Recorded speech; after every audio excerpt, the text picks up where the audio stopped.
Yo, what's up, people? This is .com. Going Medieval Tips and Tricks Let's Play episode number 0. This is our game setup, and I hope you guys brought your notebooks. We got a corporate presentation. Just kidding, but what to expect real quick. 25 to 30 minute episodes, tutorial series for you beginners, and Let's Play for all you veterans out there. Okay, if you played 100 hours, 1,000 hours, dedicated your whole life to this game, man, it's really fun. And maybe I'll pop up a Discord. We can share some screenshots, provide some comments, tell me what I'm doing wrong, tell me what you guys think works better. All for a good community here. And number 3, just simple, man, fun content. Life is stressful, work is stressful, school is stressful, wherever you are in life. I love just sitting down, taking a mental break, 25 to 30 minutes watching a YouTube video. So kind of one of the things I want to do is just create some of that content and provide, see if I can do the same. And we started with Tropico 6. For those of you that may have seen my YouTube channel before, I think that did pretty well. I had a lot of fun with it. I'm going to try to do the same thing for this game. We got our agenda and timestamps here. Number 1, we're going to show you guys just the basics to get the game started. Settlement creation. Number 3, settler customization. I can make a whole hour video on that, but we won't go too deep into it. And then number 4 is our essential fundamentals. So before you even get there and have your settlers running around like chickens, we're going to show you guys the job, schedule, manage, and overview tabs, as well as just some of the gameplay mechanics. And then we'll meet our settlers. So I'm excited for this, guys. We got a disclaimer here. If you want to pause it, feel free to read it. And we'll jump right into the game.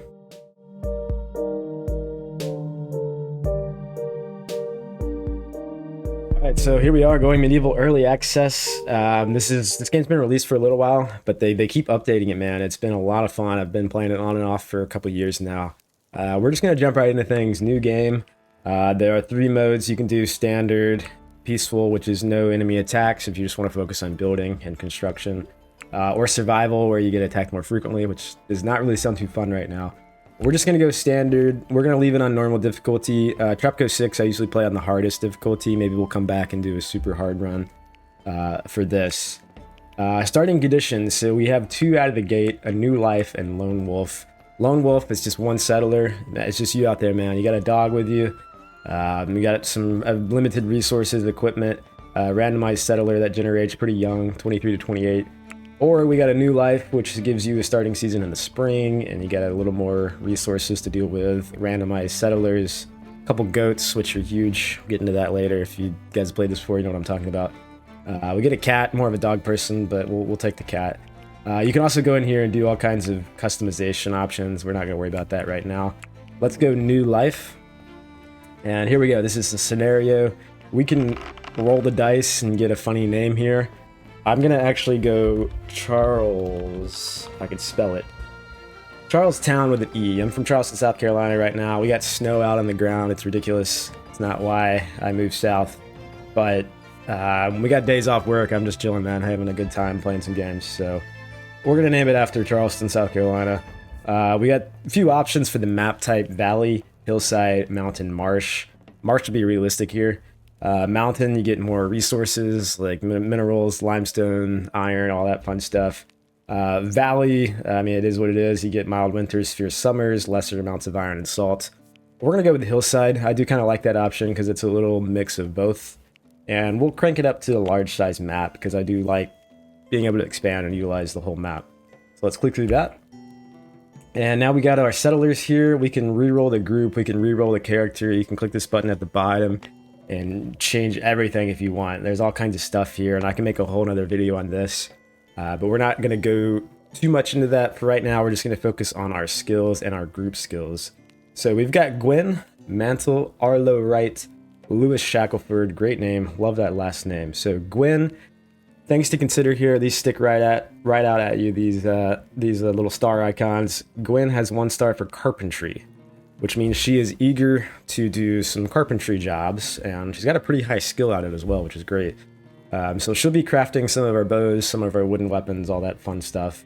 But she's double, you got 2 stars. 2 stars. Passionate for construction. So 1 star means they're 2.5x more XP for that job. 2 stars means they're 4x modifier, 4x more XP, and they get a mood bonus for doing these jobs. So Gwen's going to be doing a lot of manual labor, man. Construction and mining, That's going to take up a lot of time. We're going to always have construction, always have mining going on. So that's perfect for her. She's got a couple perks down here. We'll get into that at the very end if we have time. You can see here the group skills. It just shows you who's most skilled in each category. So some of the things we're lacking seem to be medicine. Smithing, we don't really have anybody good at smithing. And culinary, which might be a problem. It's not too big of a problem, but we don't have a great cook at the moment. So hopefully we can go find a settler, or a settler can come find us that has either some smithing or culinary skill. So that's Gwen. Arlo, and the combinations matter. You can customize this however you want. The only thing you can't do is customize their eager and passionate skills. But construction and mining are great to have. I think Arlo has a perfect mix right here. He's got botany and intellectual passion, which means botany is huge. You definitely need people growing crops, cutting down plants. There's a lot of different things you can do to level up that skill. So he's only level 7, which isn't great, but he'll be able to bump that up real quick, especially with the 4x modifier. He's also keen to research, so he's level 11 right now, which is pretty good. So in the spring, summer, early fall, we'll have him doing botany jobs. In the winter, we'll have him researching, but we got to get that going pretty early on. Other than that, pretty average at everything. He's decently good at melee, so we'll probably have our sword and shield out there. Let me look at Lewis real quick. I looked through these just real quick to make sure I knew what I was doing before I jumped into this. Lewis is our fighter, marksman, melee. He is passionate to go out there and battle, so he's gonna be on our front line.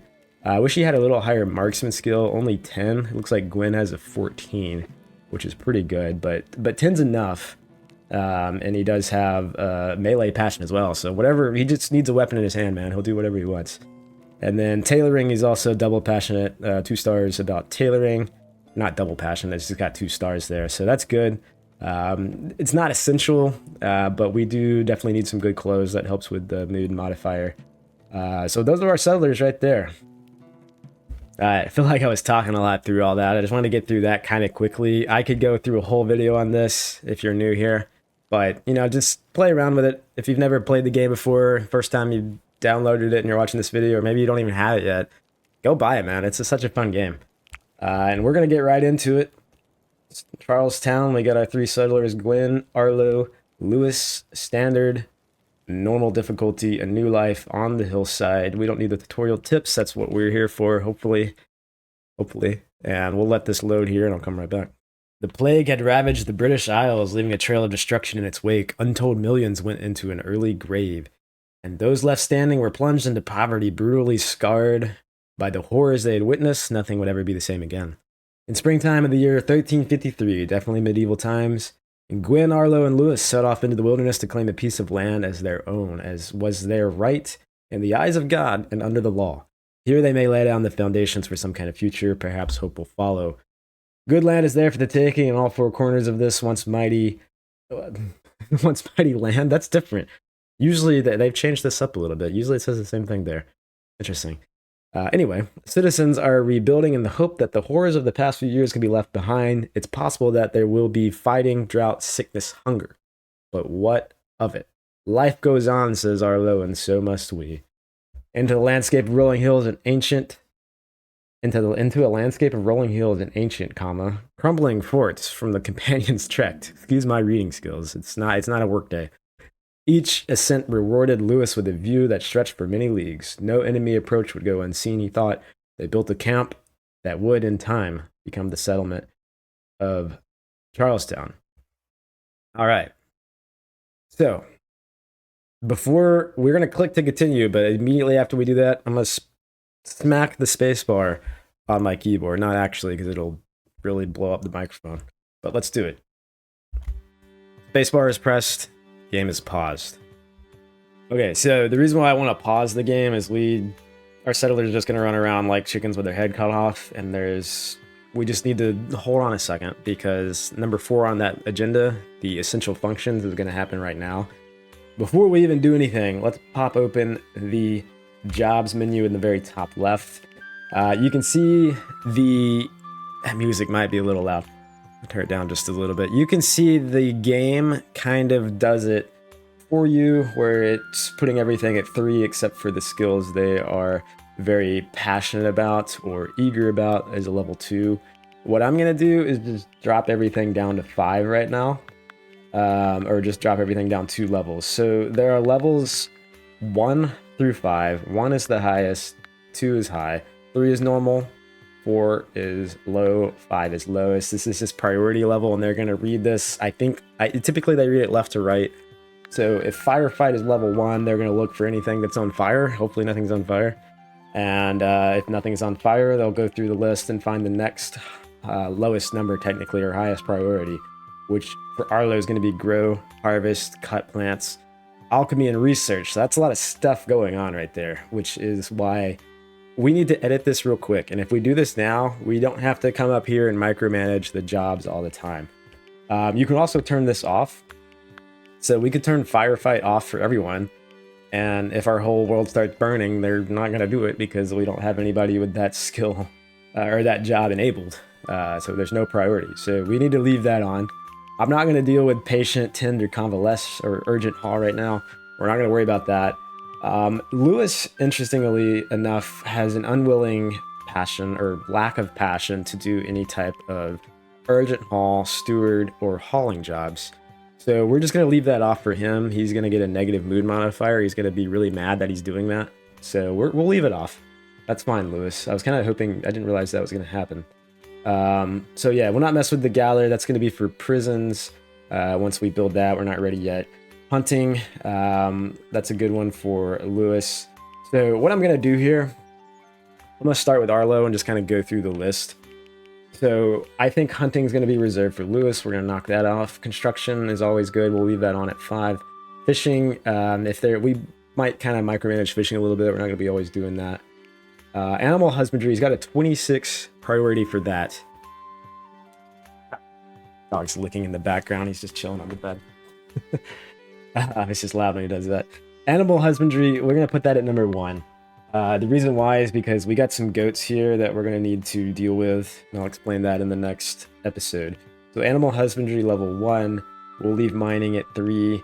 I'm going to put cut plants at 2, because one of our priorities starting out is going to be, we need wood. We do have a little bit right here. We've got enough to get started, but that's going to run out very quickly. So cutting plants will be number 2 priority. Cooking, I don't really know who's going to be our cook. I don't think it's going to be him. He's got too much to do, so we're going to take that off. We're going to take crafting off. I'm probably not going to have him do that. Smithing, he has no idea what smithing is. It's level 0, so I really don't want him even attempting to do that. We're going to take that off. Carpentry, we really only need 1 person on that. We'll leave Gwen for this. Tailoring, same thing. And then alchemy and research, we're going to bump that down to 4, even though right now he does have a passion for it, but we need to get the growing and harvesting going early. So that looks like Arlo's good. So the reason why I don't want too many things at like high priorities like this, there's just too much going on. There's too many ones here, and if you need him to immediately start cutting plants, you're gonna have to just adjust this, like go back and forth and do all kinds of things. So I typically like to only have 1 thing at number 1, unless it's a very specific task. For example, carpentry right here for Gwen. We're not doing carpentry anytime soon, but when we are, it's going to be very, very limited. Construction, on the other hand, is going to be... there's always going to be construction going. There's always going to be mining going. So for Gwen, if there's no carpentry jobs, she's going to start prioritizing construction. If there's no construction jobs, she's going to start prioritizing mining. And honestly, I'm going to bump up haul for her because I think we can kind of give her breaks and have her be... have her hauling stuff until we get our special goats trained. And yes, the goats in this game are special. Lewis, so I think that's actually pretty good for Gwen. I'm gonna knock off tailoring because she doesn't know how to sew anything. Smithing is going to be a problem. Not really crafting right now. Honestly, I think I'm gonna have Lewis be our cook, and I'll explain why in a minute. Because Lewis, his passion is just hunting and tailoring. So he's going to be number 1 priority for hunting. Tailoring we'll put up on number 2 right now. I'm going to put construction at level 3 because we really need 2 people building when you start. Usually like 1 person cutting plants, 2 people building. That's kind of how I go with it. Other than that, I'm not really excited about anybody doing this right now. So we're just going to leave that all for Arlo. maybe the same with animal husbandry. We'll leave him at 5 there. I'll put mining at 4. Actually, you know what? Yeah, let's do that. We're gonna put cooking at 1 as well. So cooking is actually gonna be his top priority, but if there are any hunting jobs, we're only gonna hunt like 1 or 2 deer at a time. So he could do that over cooking, because I think it does read left to right. Or either that or they just kind of split 50-50 on if it's the same priority level. So I think that's pretty good. We're not going to worry about him cutting down anything. I'm going to leave that all for our... We'll leave that at 5, actually, just in case. I think that's pretty good. Pretty good. All right. Artist, we'll worry about that when we get there. So that's the jobs category. In a nutshell, just if you set this up ahead of time, like I'm not going to touch this much at all. The rest of the game, like once we get new settlers, we'll update it, but this is going to be pretty good for like a few days, so we're not going to worry about it. All right, let's quickly go to the schedule tab. Now this one, we need to look at our perks real quick, and we'll get into this maybe at the end of the video. I'm just looking for perks that have an impact on maybe if they want to work at night or they prefer like an early bedtime or staying up later. There's some perks that do matter. For Arlo, he's infirm, so that's bad news. He's going to basically just get hurt easier and wound regeneration is going to take longer, so that's not great. This one's pretty good. XP gain on intellectual abilities. We can explain all these later, but it's all randomized. Benevolent, he has a positive social interaction ability, which is right here. They do have some socializing impact that improves mood and friendships, and they get 20 plus 25 for settling together, so it's like they just met and they're building a settlement. What do you do in 1353? I don't know. He likes to drink on the job, so I mean, as long as it's done safely, you know, it's 1353, I don't really care. We'll see what happens. So he should be fine. I'm going to make him start work at 8, and we're just going to do something like this. There's not like a right or wrong answer. This is just what I typically do. We're going to have like 10-hour work days with a break in the middle, and then a leisure break right before their bedtime. Now, there is a reason why I do put the leisure before bed. So this map is pretty big, man. Pretty big map. There's all kinds of space everywhere. We got a nice little river, it looks like. So he could be out doing something over here, just for example. He could be cutting down this tree, and the bedroom may be all the way, I don't even know where we are. He might have to go to sleep all the way over here, so he's going to have to run all the way across the map. And if he's working out in the middle of the night, or towards the end of the night, right before bedtime, it might take him past midnight to actually go sleep. So that can cause problems where they start getting exhausted, and if they get too exhausted, you see here the sleep does matter. If it reaches 0, they'll just faint. So we don't want that happening. I'm gonna put some leisure time right before bed, right before they are scheduled to sleep. Gwen has a winsome perk, which is another good one, another positive social interaction. Early bird, so she definitely wants to wake up early. Early bedtime is essential. I don't think that's going to matter too much. We're just going to leave her the same. And I'm probably going to do the same here as long as he doesn't have any... Yeah, he doesn't. So washout. Lewis is going to be unhappy if it rains. I can't control the weather, my guy. I don't really know what to tell you there. Bloodlust comes into his own fight, roused by the prospect of violent slaughter. So this guy has seen a lot. Like I said, he's going to be our fighter. But for now, we'll just keep the same schedule for everybody. Role duties are something we'll get into later on. I do like having a little leisure time in here. I think it does impact their socializing when they all have the same leisure time, because once you get, once you're expanding, they're going to be doing different jobs all over the map, so they may not really see each other much.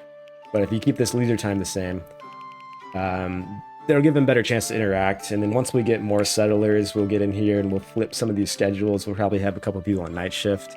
So there's a good example of that we can get to really quickly. Say if Arlo and Gwen both had intellectual passions and very high skill, we might have more settlers for that. If we both want them researching, but they have the same schedule, and if there's only one research bench at the time, there's only one person that can be doing it. So we could flip their schedules, have somebody on night shift, somebody on day shift, kind of just how the world works, So that's one thing to consider. We might get into that once we get a 4th or 5th settler. All right, guys, I made an accident. We took Arlo's clothes off. I was looking at the manage tab here and accidentally hit that arrow, so he dropped his clothes. I didn't mean for him to do that. But yes, manage tab. If they do that, you can just right click. We can right click. He's standing on them though. I can't. Hey. Well, once we start the game here, I can stand. He can move out, and then I can right click and have him pick up his clothes again. But some things in the manage tab to keep an eye on. Self 10. We'll turn this option on. As long as they have the 10 priority set to something, it will basically allow them to, recover if they get scratched in the arm on a battle or from an animal, or if they fall off a cliff and break their leg, they'll fix it themselves, I guess. So this is really nice. It just avoids having them to wait on other people because we don't have a medic right now. We don't really have an infirmary. We don't have any of that. Once we get into that, we can really start exploring with a nice little hospital. But for now, we're just going to self-tend. And some of the weapon situations here, we can just click on somebody and force them to pick up something. One thing to look at now is you see all these things with the hand up here with an X. That means they're forbidden. They are not allowed to be picked up. We can fix that right now if you just click on this bottom right icon or the period key on your keyboard. You can go here and just allow everything. You can do this for other things on the map. It looks like there's some dirt over here. We could allow that, but we're not gonna worry about it right now. So you can go just click on somebody and we can make him equip this manually. He'll pick it up. Or we could go over here and I adjusted this right now. Arlo, I want him to actually pick up the melee one-handed weapon. And this is the default profile here for weapons. And this gets just very, you can do so much with this. But for an example, we have a short sword made of steel. It's sturdy. So we're going to actually go here, edit weapons. We're going to hit the little plus button. And we're going to put 1H for one-handed melee weapon and S. This is kind of how I like to do this. So one-handed sturdy weapon. We're gonna make it just sturdy quality. We can adjust this to sturdy all the way up to flawless if we want.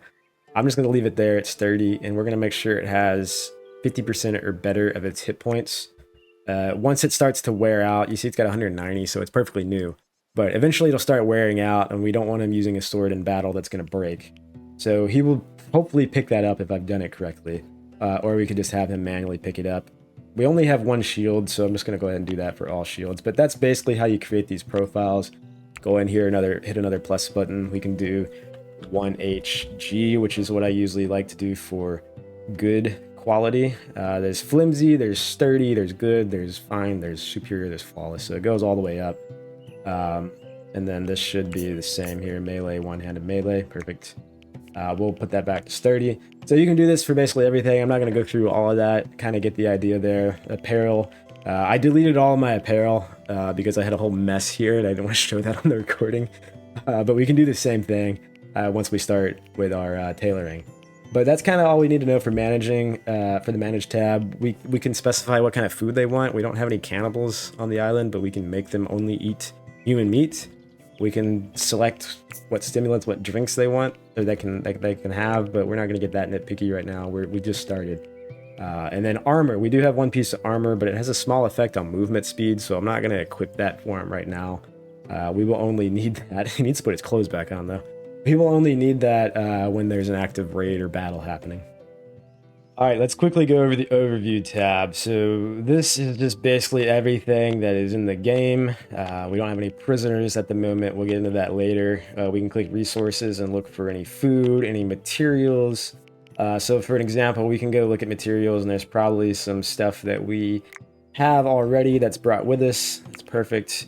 But if you look, there's a bunch of dirt, there's a bunch of clay. So we can click on some of this clay right here. And you see all that's forbidden. So let's go ahead and allow all of this clay right there. We want to be able to pick this up. It's free clay just laying around. One thing we can do.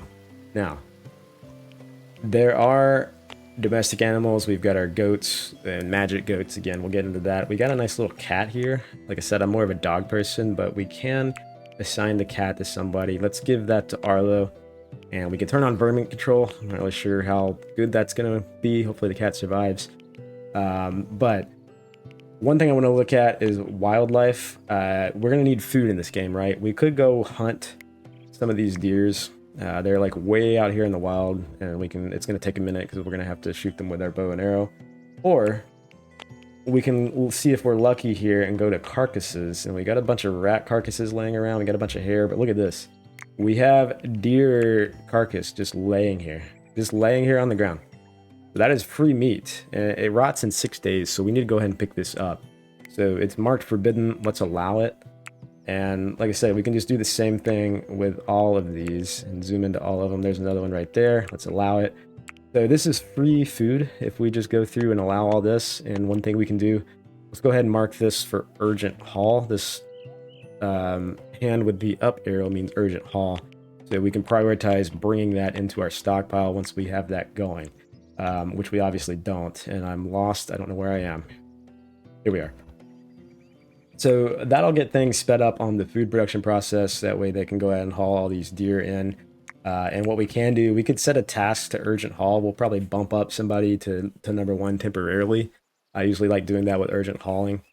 But yeah, the overview tab's pretty much what it is. It just shows you where everything is or however much you have of everything. I don't use it too much, but it's kind of good for melee weapons, stuff that you can't find. It's good for apparel. I'll probably use it a lot more for this. These are Arlo's clothes just laying on the ground that we accidentally made him take off. So that's kind of the overview tab. We're gonna briefly look at the map and then talk about our 3 settlers, and then we'll get into the first episode and actual gameplay. So this game is based on square tiles, grid-based blocks, and it's got some levels here. You can click on this, make everything go down a level until you see everything start disappearing, like the tops of the trees. It's level 11 here. We can go down to level 10 where the riverbed is. So yeah, you can just hold the control button and scroll up and down, so we can dig up and down into the ground. One thing I do like about this river, it does run kind of downstream. There's a really beautiful waterfall, multiple waterfalls all across here. So we can use this river to our advantage. If we really wanted to, we could dig out a moat along here. And what I mean by that is we could go with our mine key. We can just dig like 1 block out like this. So people could walk along here, but if we have all this dug out, they won't be able to cross into our area. So eventually that's probably something we're going to do. We're going to look at building like an entryway to our settlement. Like this is going to be our primary settlement here. I love this little pond here, the little pond there. We're going to probably build like an entryway in between these trees here. We'll probably cut them all down, but I'm thinking like in this area here. So I'm going to mark just these 2 spots here to mine. And if we go build here, you can see the grid lines. It's reaching all the way up that way. So this is probably where we're like our entry door to our big settlement. This is long term in the future. We'll come back to here in a few videos. But this is where we're probably going to build. So basically, I mean, there is some water in the game now. There's all kinds of resources, which we'll get into in the next episode. But I just want to show you guys that. And that's kind of the plan I have going forward, using this river to my advantage. Now, of course, we can't, this will only take off one side. We would have to go over and build a perimeter wall all the way around, where our settlement is, and we will eventually do that, but that's going to be a long-term project. So, quickly, I think we got some time left in this video. I don't want to make it too long. Let's meet our settlers. Arlo is an uprooted farmer, and if you guys want to read that, feel free to. I'm just going to not make this video too long, but basically an uprooted farmer is his background. He gets plus 15 animal handling, plus 5 botany, plus 3 intellectual. So that's great, and hopefully he knows how to put on some clothes very soon. He does have these perks here, which we went over, and they're all randomized. There's a lot of perks in the game, but that's Arlo right there. It looks like he doesn't have a pseudonym, which some of them do.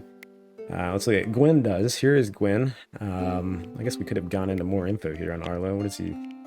Arlo, how does it say how tall you are or anything? It doesn't say how tall you are, does it? But they all have, like, yeah, you could go through all this: movement speed, appetite, consumption duration, mood, target. There's all kinds of good stuff we could look through, but we're not going to do that in today's episode. And there's job related. You see construction speed. You see all kinds of how quick he does stuff. Like I said, there's just so much information on here, but we're not going to get into all that right now. But that's Arlo, 43 years old. Birthday is the 4th day of winter. There's some weight in the metric system that we honestly, the United States should adapt, because I don't know why we don't, but 170 centimeters, 103 kilograms. Gwen over here is going to be doing a lot of our manual labor. Pretty small lady, 62 kilograms, 154 centimeters.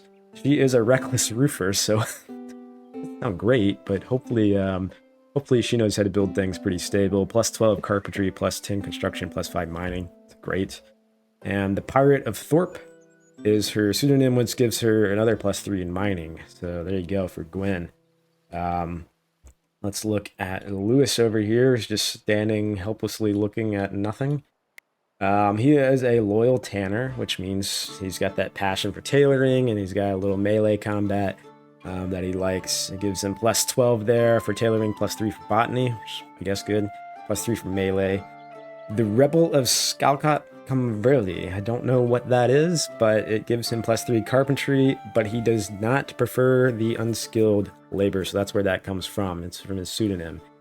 He was 31, 184 kilograms, 185 centimeters. Birthday is the 8th day of summer. Gwen is 32, 8th day of autumn. So there you go. I think in the next episode, we're going to take off and actually do some gameplay, guys. So hope you all enjoyed this. I'm probably going to record this ahead of time. It's snowing out here in Charleston, or well, it's not now, but there's still snow on the ground, which is crazy for the South. It's supposed to be like 60 degrees in a few days. But right now we're stuck inside with the snow. Maybe I'll show a video here. But anyway, I'm recording ahead of time, so if you have any feedback, just drop it in the comments. I'll get to it, but y'all take it easy.